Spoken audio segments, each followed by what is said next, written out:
Decode the courts में आगे हम आपको बताएंगे कि दुनिया भर में फिलहाल गर्मी से किस तरह का हाल है, क्या सूरत हाल है।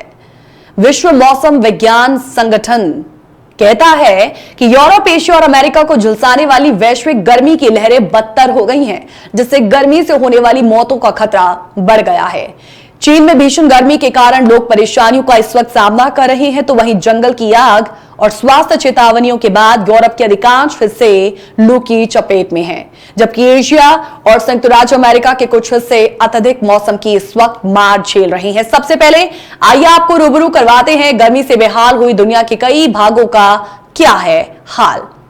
तो यहां पर आपको बताना चाहेंगे कि दुनिया में लगातार भयंकर गर्मी को बढ़ते हुए महसूस किया गया है और WMO की वार्निंग के मुताबिक अभी लू अपने शुरुआती चरण में है। तो यानी कि आप समझ सकते हैं कि आगे की जो सिचुएशन है अमेरिका से लेकर यूरोप तक के सभी देशों में वो किस तरीके की रहने वाली है। मैं आप सबसे पहले आपको यूरोप के कुछ जगहों भागों की बात यहां पर बताना चाहूंगी कि Europe busy summer tour season के दौरान भीषण तापमान का अनुभव कर रहा है और वर्ल्ड मेटेरोलॉजिकल ऑर्गेनाइजेशन ने वार्निंग दी है कि उत्तरी गोलार्ध में गर्मी की लहर और खराब होगी। यूरोपियन यूनियन के इमरजेंसी रिस्पांस कोऑर्डिनेशन सेंटर ने Italy, north east Spain, Croatia, Serbia, दक्षिणी बोस्निया और हर्जेगोविना और मॉन्टेनेग्रो सहित कई क्षेत्रों में उच्च तापमान के लिए रेड अलर्ट जारी कर दिया है। संयुक्त राज्य अमेरिका की बात करें तो मौसम चरम स्थिति पर है। पूरे देश में अमेरिकियों को प्रभावित गर्मी कर रही है। टेक्सास, सदर्न कैलिफोर्निया में चिलचिलाती गर्मी से लेकर कनाडा के जंगल की आग से निकलने वाली धुआं भरी हवा मिड वेस्ट तक पहुंच रही है। स्थिति काफी गंभीर है। हाल ही में जलमग्न हुए वर्मोंट कस्बों के लिए बाढ़ की चेतावनी जारी की गई है, जबकि ट्रॉपिकल स्टॉर्म केल्विन के हवाई से टकराने की भी आशंका लगातार बनी हुई है। क्या फिनिक्स, एरिजोना, इन्होंने लगातार 19 दिनों तक 110 डिग्री फ़ारेनहाइट से अधिक तापमान के साथ अपना सर्वकालिक रिकॉर्ड तोड़ दिया है। कैलिफोर्निया की बात करें तो कैलिफोर्निया में भी हालात बहुत ज्यादा खराब हैं और कैलिफोर्निया से लेकर चीन तक अधिकारियों ने हाल ही के दिनों में अत्यधिक गर्मी के स्वास्थ्य खतरों के बारे में चेतावनी जारी कर दी है। लोगों से पानी पीने, धूप से बचने का आग्रह किया गया है। मौसम सेवा ने कहा कि सदर्न फ्रांस में कई स्थानीय तापमान रिकॉर्ड टूट गए हैं।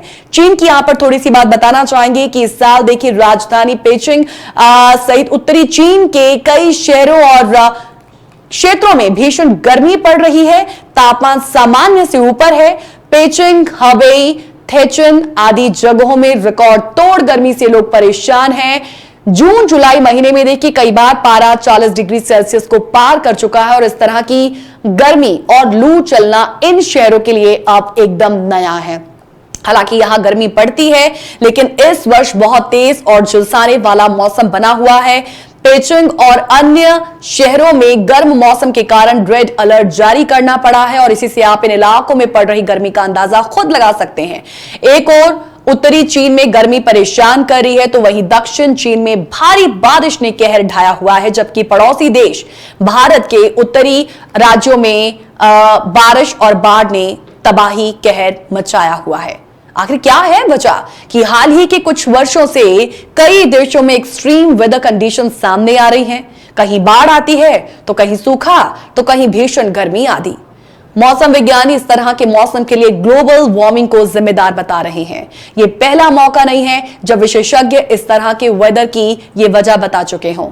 इस बीच WMO ने वार्निंग दे दी है कि विश्व के कई हिस्सों में तापमान और गर्मी में और इजाफा होगा, क्योंकि 7 वर्षों में पहली बार उष्णकटिबंधीय यानी कि ट्रॉपिकल प्रशांत क्षेत्र में अल नीनो मौसम पैटर्न लगातार उभर रहा है, जो स्थिति को बिगाड़ चुका है और आगे आने वाले वक्त में भी बिगाड़ेगा।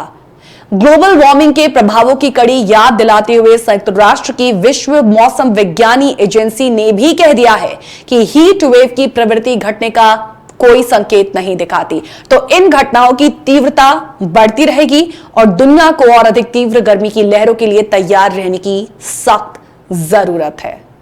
गौर हो कि वैज्ञानिकों ने लंबे समय से चेतावनी दी है कि मुख्य रूप से फॉसिल फ्यूल जलाने से होने वाली ग्रीन हाउस गैस उत्सर्जन के कारण होने वाला जलवायु परिवर्तन यानी कि क्लाइमेटिक चेंजेस गर्मी की लहरों को अधिक बार गंभीर और घातक बना रहा है।